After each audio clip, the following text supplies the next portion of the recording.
government spending. Will Washington stop its spending spree before it's too late, or will they simply raise our taxes instead? Joining us right now is Indiana Republican Congressman Mike Pence. He joins us from the Bureau. Good morning to you, Congressman. Hey, good morning, Steve. Now, the Bush-era tax cuts are set to expire at the conclusion of this year.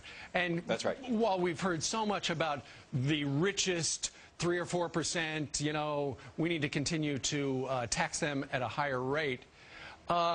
A lot of people don't realize that the middle-class tax cut is also set to expire as well, right?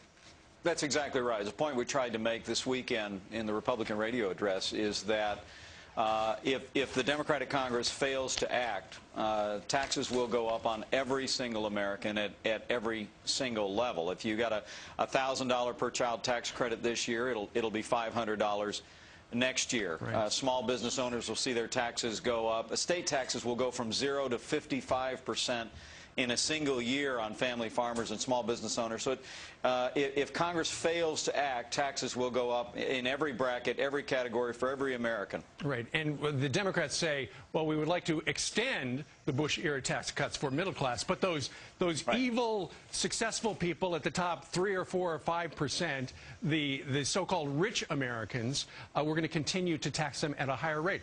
Now, when you talk about those rich Americans, really, you're not talking about Donald Trump or a member of the Rockefeller family. You're talking about a lot of people who own and operate America's small businesses, which is where a lot of people get their jobs.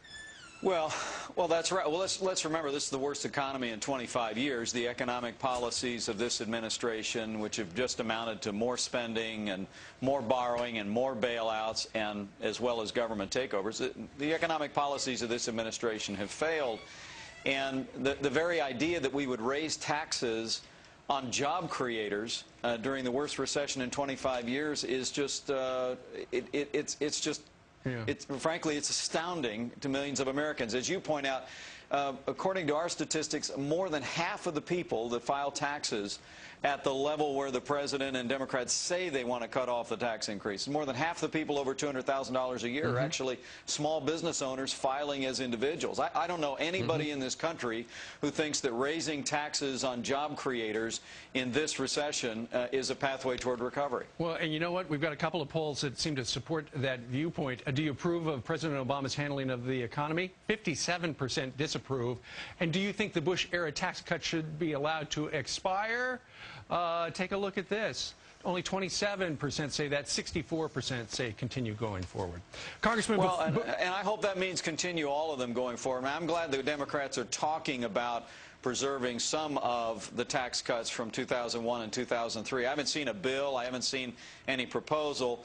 But we're glad they're talking about preserving some of these. But again, people need to know that they are adamant. The administration said this weekend that they thought the economy could, quote, withstand a tax increase. Well, since when do we make economic policy in Washington about what the American people can withstand? We ought to be doing policies that release the trapped energy and inherent power of this economy and put Americans back to work. All right. A lot of people feel the same way. Mike Pence, the